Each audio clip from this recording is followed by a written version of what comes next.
ভারতীয় ফুটবলে নতুন ইতিহাস কুয়েতে। এশিয়ান কাপ কোয়ালিফায়ার ফুটবল ম্যাচে অনূর্ধ্ব-19 ভারতীয় দল ৩-০ গোলের ব্যবধানে মঙ্গোলিয়াকে হারিয়ে আন্তর্জাতিক ফুটবলে প্রথম জয় তুলে নিল। বিশ্ব র্যাঙ্কিংয়ে ভারত থেকে ২৫ ধাপ এগিয়ে থাকা মঙ্গোলিয়ার বিরুদ্ধে ঐতিহাসিক জয় তুলে নিল ভারতীয় তরুণ ফুটবলাররা।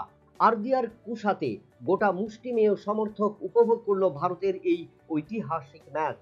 ভারতের পক্ষে ২টি গোল করে ম্যাচের সেরা নির্বাচিত হলেন শিওন ডিসুজা।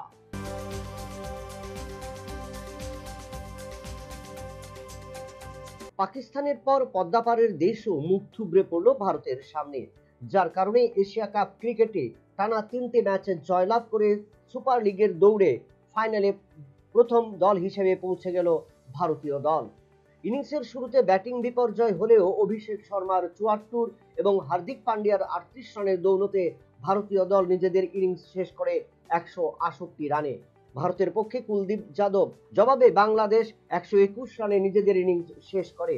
ভারতের পক্ষে কুলদীপ যাদব ১৮ রানে ৩টি এবং জসপ্রীত বুমরা ১৮ রানে ২টি উইকেট দখল করে ৪১ রানে ম্যাচটিতে জয়ী হয় ভারত।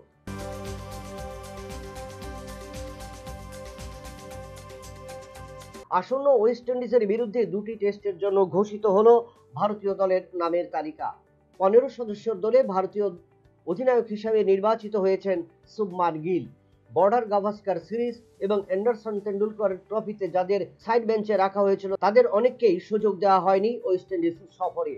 তবে ভারতীয় দলের ৩ জন স্পিনার, ৩ জন অলরাউন্ডার এবং ৩ জন পেস বোলার রয়েছেন। নির্বাচকরা আশাবাদী প্রথম দুটো টেস্টে প্রত্যাশিত মতোই ভালো ফলাফল করবে ভারতীয় ক্রিকেটাররা।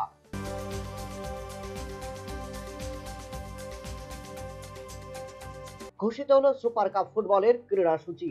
১২টি দল এবছর এই আসরে অংশ নিচ্ছে। ৪টি গ্রুপে ৩টি করে দলকে রাখা হয়েছে, যার মধ্যে একই গ্রুপে রয়েছে কলকাতার মোহনবাগান এবং ইস্টবেঙ্গল ক্লাব। আগামী ২৫ অক্টোবর আসরের প্রথম ম্যাচে ইস্টবেঙ্গল খেলবে রিয়াল কাশ্মীরের বিরুদ্ধে। তাছাড়া আসরের সুপার ডার্বি ম্যাচ হবে ২৮ অক্টোবর ইস্টবেঙ্গল বনাম চেন্নাই এফসি এবং ৩১ অক্টোবর ইস্টবেঙ্গল বনাম কলকাতার মোহনবাগান ক্লাব। অর্থাৎ শারদীয়ার পরেই গোটা দেশে শুরু হবে সুপার কাপ ফুটবলের উন্মাদনা। Bureau report, news vanguard.